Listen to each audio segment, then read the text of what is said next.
Good morning. Today is May 10, 2020. And once again, this is Teacher Ariel. Our subject is measurements and experiments. Our topic for today is review for the upcoming midterm exam. Let us now start on series circuit of resistors.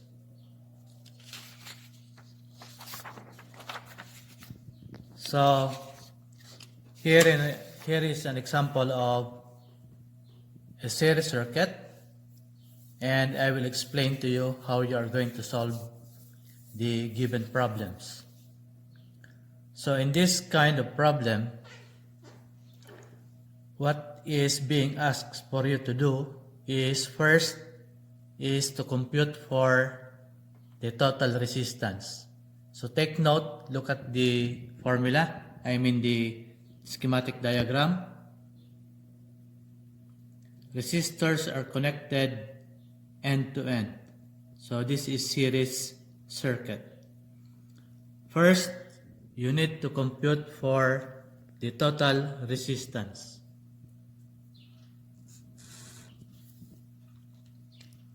The formula is total resistance is equal to R1 plus R2 plus R3 plus R4 plus R5. Why? There are 5 resistors connected in series. If in the exam you have only 2, so you can use RT is equal to R1 plus R2. Or if you have 3 resistors, you can use until R3, depending on the number of resistors connected in series. So in this case, you are going to compute first for the total resistance. So there are 5 resistors connected in series. So we have 80 ohms plus 20 ohms plus 1500 ohms plus 300 ohms plus 100 ohms. So to calculate, we have calculator. 80 plus 20 plus 1500 plus 300 plus 100 is equal to 2000 ohms. So the total resistance is equal to 2000 ohms. That is the total resistance. Then the next thing that you are going to do is to divide the total resistance by the range. Again, divide the total resistance by the range. In this example, our total resistance is 2000, and our range is times 100. So 2000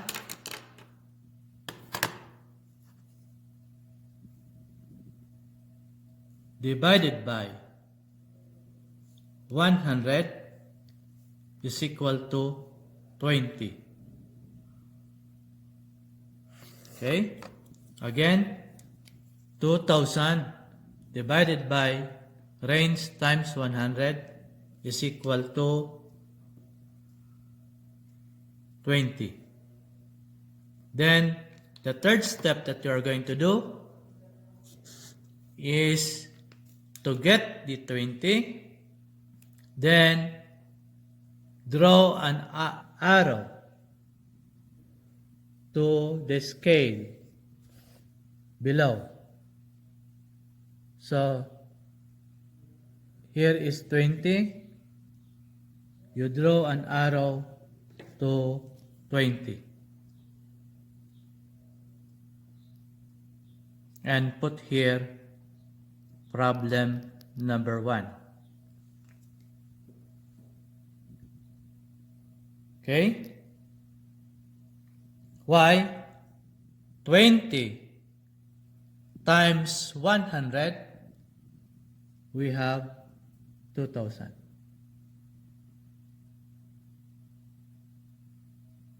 Do you get it? So first, in computing for the series circuit, you have number 1, formula, R1, RT is equal to R sub 1 plus R sub 2 plus R sub 3 plus R sub 4 plus R sub 5.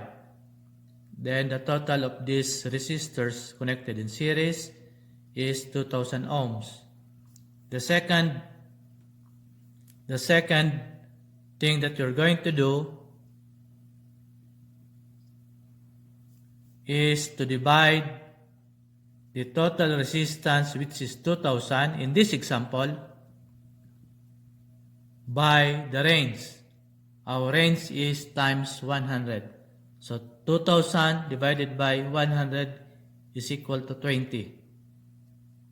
Then number 3, you need to draw an arrow to 20 because it is given to you by the computation, 20.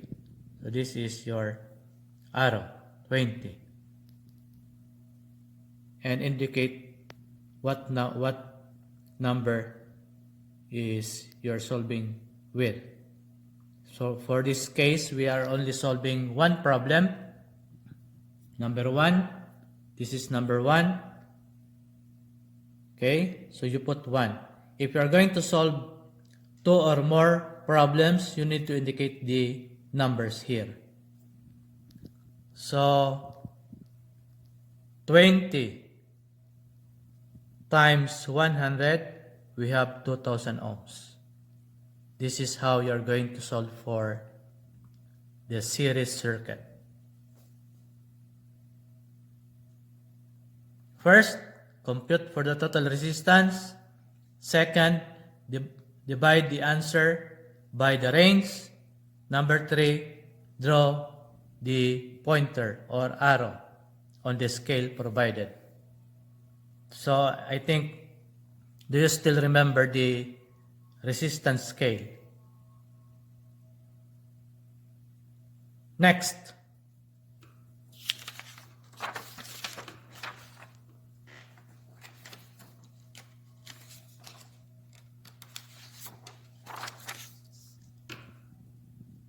parallel circuit of resistors.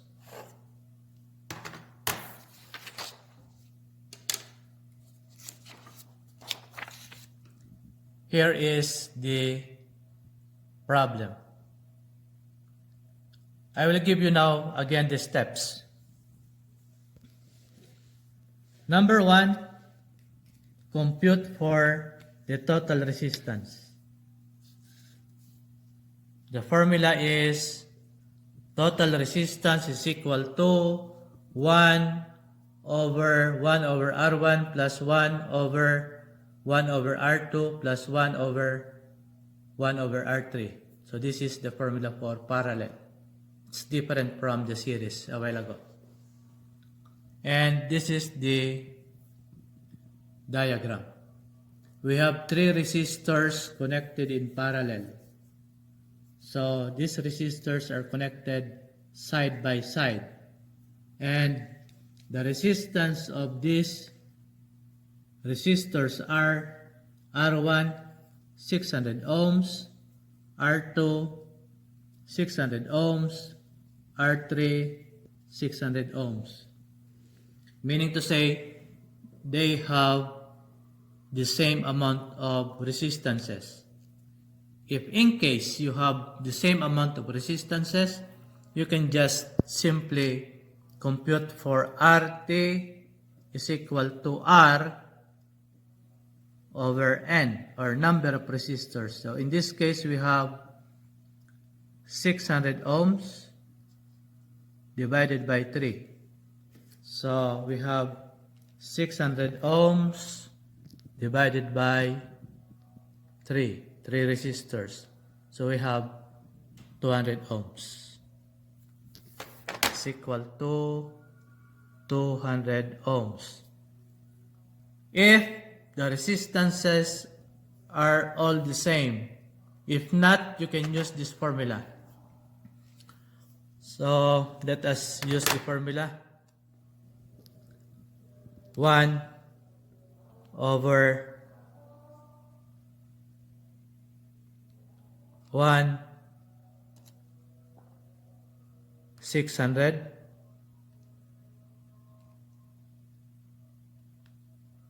plus 1 over 600 plus 1 over 600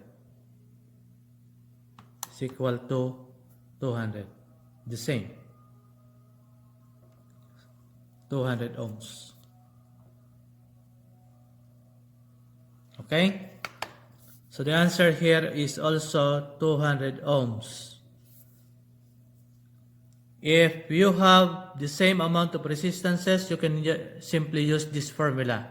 If the resistances are different to one another, you can use this formula. The next step is divide the total resistance by the range. So the total resistance is 200 and our range is times 10. So 200 divided by 10 equals to 20. Then draw a pointer or an arrow to 20, and that will be your problem number 1.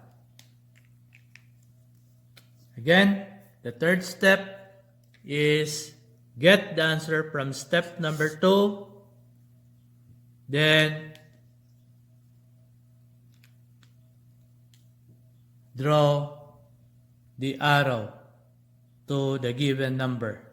Since our given number is 20,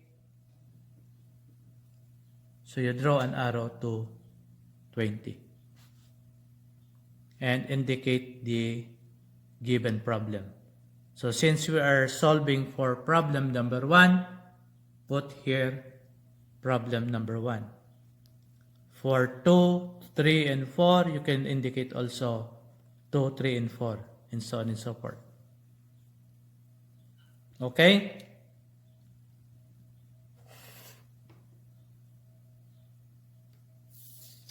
Next,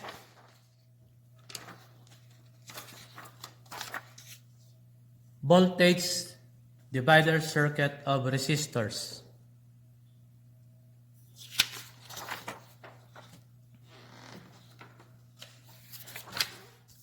Here is the diagram. In a voltage divider circuit of resistors, we are dealing with series circuit. So the first thing that you are going to do is compute for the total resistance.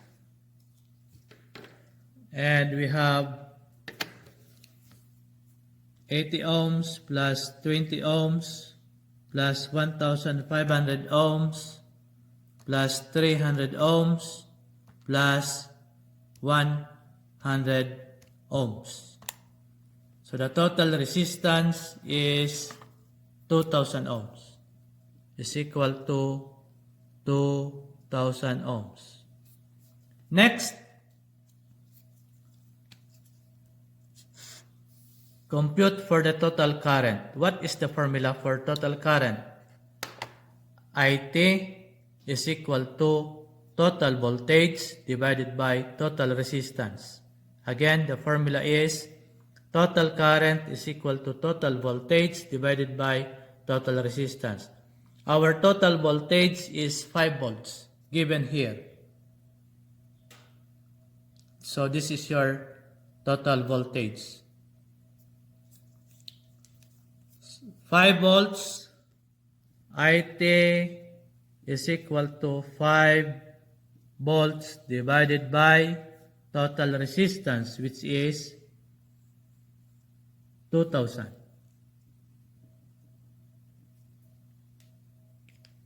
ohms.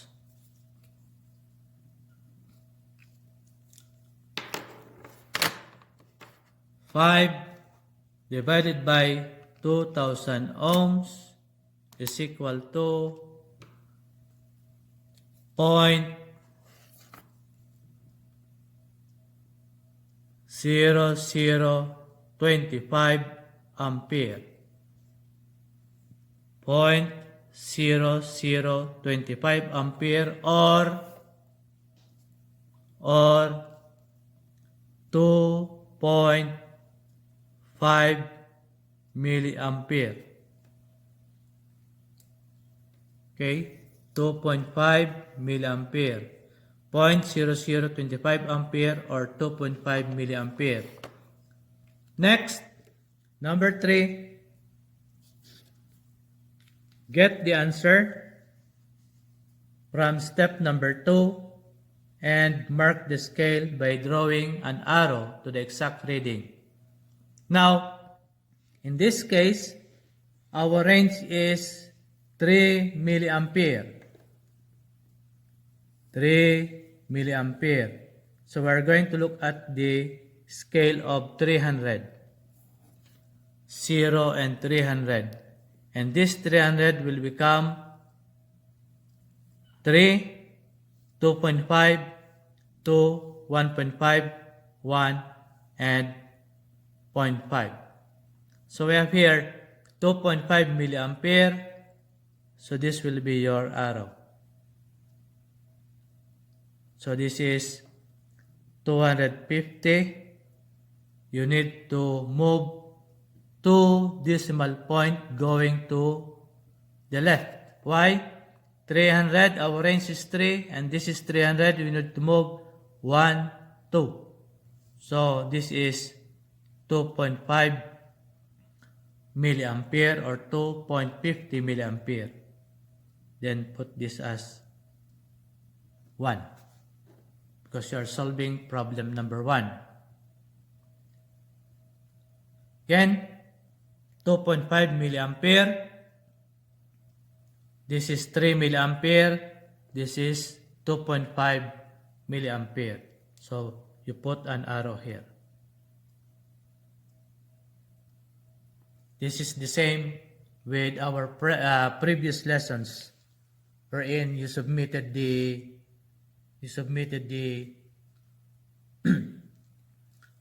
preparations that you made before. First, compute for the total resistance, then compute for the total current, then mark the scale by how much milliampere have you computed. So in our computation, we have 2.5 milliampere, and you are using range 300. So you need to convert this 300 into 3. So you need to move 2 decimal point going to the left. So in this case, 2.5, I move 2 decimal point. 1, 2. So it becomes 2.5 milliampere.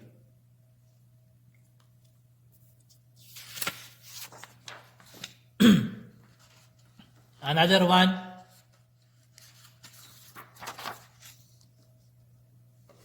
We need to compute for the voltage drop in the circuit. So in this problem, I want you to compute for the voltage drop in R4. Voltage drop in R4. Maybe in the exam, you're going to look for the voltage drop in R2, R3, or R1. You're just going to find out on the exam. But in this example, we are going to compute or solve for the voltage drop across R4. So we want to know how much voltage does this R4 takes. So the first thing that you need to do is compute for the voltage drop. What is the formula? Voltage drop across Rn. Why Rn? Because we do not know which resistor are we going to compute. So again, voltage drop in Rn is equal to total current times Rn. Total current, it is written here. It's given. This is IT, total current. Then, times Rn. In this case, we are going to compute for the voltage drop across R4. So this is our formula for this example. Voltage drop across R4 is equal to IT, which is 0.0025 ampere, times R4. So let us compute.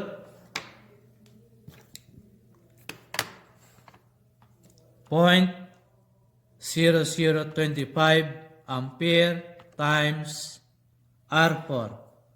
R4 is 300 ohms. It's here. So 0.0025 times 300 ohms equals to 0.75. So the voltage drop across R4 is 0.75 volts. Is equal to 0.75 volts. Now, look at the scale. As I have written here, the next step is to get the answer in step 1, which is 0.75. In this example, then mark an arrow or draw an arrow to the scale given to you. Our range is 3 volts. Then again, our scale to be used is 300, 250, 200, 150, 150, and 0. Then this is 3 volts, range 3 volts. So this scale will become 3, 2.5, 3, 2.5, 2, 1.5, 1, and 0.5, then 0. Because you need to move 2 decimal numbers going to the left. Like 300, 2 decimal numbers, 1, 2. So this is 3 volts. Now, our reading is 0.75 volt. So this is 0.5. Okay, so 50, 55, 60, 65, 70, 75. This is 75. You move 2 decimal places going to the left. This is 0.75 volts. So the voltage drop across R4 is 0.75 volts. If we're going to measure it with a voltmeter, your pointer will stop here, 0.75 volts, because our range is 3 volts. And your pointer will stop here. I hope you can follow this review. And if you have questions, you can just message me in our WhatsApp group. A reminder that our midterm exam will be on Thursday. I will be sending to you your examination papers.